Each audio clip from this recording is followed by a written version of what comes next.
Hey guys, welcome to another episode of Miss Erica's Crazy Costume Catastrophe. This week, Miss Erica is dressed like a baseball player. Shout out to Micah for this awesome idea. I also got this idea from my daughter Chloe, which is for a race car driver, so I'll have to think about how to do that. If you want to send me an idea, draw a picture and have your mom or dad send it to me so that I can have more ideas for more crazy costumes. All right, guys, let's get started. First off, we want to look at where is Jesus. I know normally we look at our big Bible timeline, but since it's kind of the same, I thought we would take a break and look at where is Jesus. So here is a map of where Jesus lived. We've learned a lot about how he was in Galilee. Last week we learned about a group of women that starts following him in Galilee and supports his ministry. And then he actually gets in a boat and he goes across the Sea of Galilee to the other side to an area that was called the DECAPOLIS. And you can see on this map where that area is. DECAPOLIS just means an area of 10 cities. And it was this area that had a shared culture, some shared language and government. And it was just 10 cities that kind of worked together. And it was like an area that everybody knew what the Decapolis was. And so Jesus goes across the Sea of Galilee to the Decapolis because he has some cool things to do.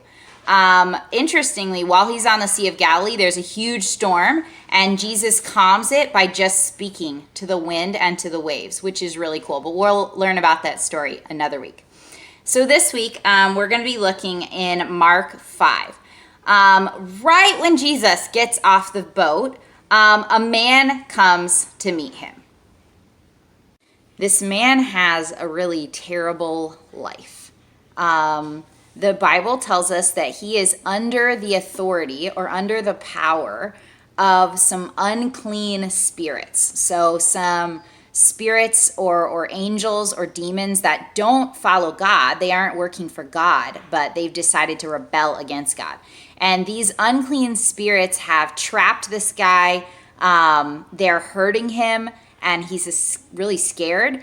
And for years, he's honestly just been living alone in these like caves on the side of this mountain. He doesn't have any friends and the whole town knows about him and is afraid of him. And the Bible even says that nobody could do anything about it. Nobody could rescue him. Nobody could calm him down. Nobody could make him not afraid or make him make the spirits stop. So this man just has a terrible life. So once Jesus gets out of the boat, immediately this man runs up to Jesus. And Jesus actually sends the unclean spirits out. He sends them into a herd of pigs. And the pigs actually, there's 2,000 of them, but I didn't want to draw 2,000 pigs. They go running down the steep cliff and they actually all go into the Sea of Galilee and drown. But that's not really the point of the story. So the whole town sees that this man is now free. He's calm. He puts on his clothes. So I guess he was running around naked. And he's just like all better. He's completely whole. And the whole town kind of freaks out and they actually get really afraid of Jesus, which sounds kind of weird because you would think they would be happy or excited, but everybody responds to Jesus. I know a lot of you have responded to Jesus by making him your king, but some people don't respond well to Jesus. Maybe they're afraid of his power, or maybe they just haven't gotten to know him well yet. So these people in this moment, they're just kind of freaking out. And so they don't know what to do with Jesus. They're afraid of how much power that he has. And so they just say, hey, Jesus, we think you should go. So Jesus doesn't fight them. He doesn't force himself on them. He gets in his boat and he gets ready to leave. But this man that he's rescued and freed just begs Jesus, please, please, please, can I come with you? And Jesus says no. Isn't that weird? Jesus says no, you can't come with me. But Jesus does have some really cool things to say to this man.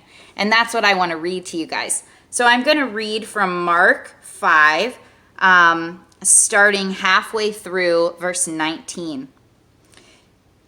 Jesus didn't let him come with him, and he said, "Go home to your friends and tell them how much the Lord has done for you and how he has had mercy on you." And the man went away and began to proclaim in the DECAPOLIS, in 10 cities, how much Jesus had done for him. And everyone was amazed.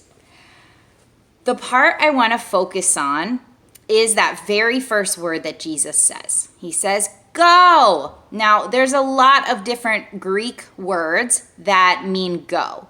I know sometimes we've learned how the New Testament was written in Greek. And what's interesting is that Jesus picked a word for go that had a very specific kind of meaning. The word is pronounced hupago. So maybe you can say that with me, hupago. Very good. So this word just means go, but it means to go under someone's authority. So it doesn't mean to go to Chick-fil-A just because you feel like it.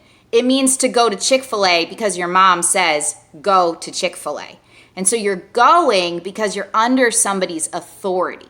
And this is the word that Jesus chooses to say to this man. He says, "Go and tell all your friends what I have done for you." And the man goes actually to 10 cities. He doesn't just go to his friends. He doesn't stop there.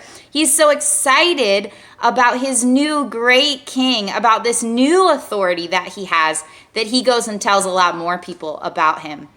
Remember a minute ago, I said that this man was under the authority of these evil spirits, but now he's set free, and now he's under the authority of a good, perfect king named Jesus.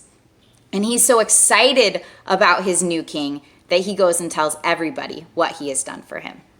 So what does this have to do with us? Before we meet Jesus, we are trapped under the authority of sin. It hurts us. It makes us afraid.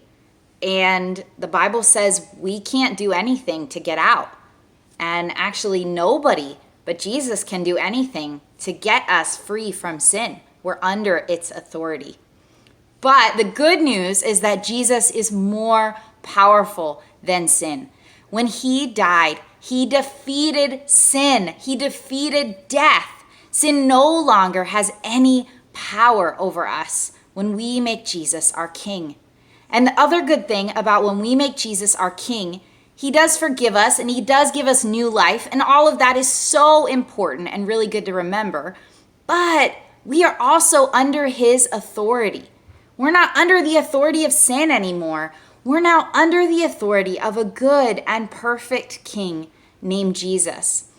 And because he's so good and because we're under his authority, we're now motivated to go to that hupago, to go tell people what Jesus has done for us because we're under the authority of a good king. So this week, I want you to remember that Jesus is the most powerful. Even when no one can do anything, even when you're trapped or afraid or feel helpless, Jesus can do something. Jesus can set you free. Jesus can bring healing. Jesus is the answer. And I want us to remember that even if you feel like you're in a situation where you can't do anything, I want you to remember that Jesus can. The second thing I want us to remember is that when we make Jesus our king, we are under his authority. And we obey him and we go tell other people all that he has done for us because he's a good king and we're under his authority. All right, guys, I have loved hanging out with you again. Thanks for watching another episode of Miss Erica's Crazy Costume Catastrophe. Send me those costume ideas. Bye!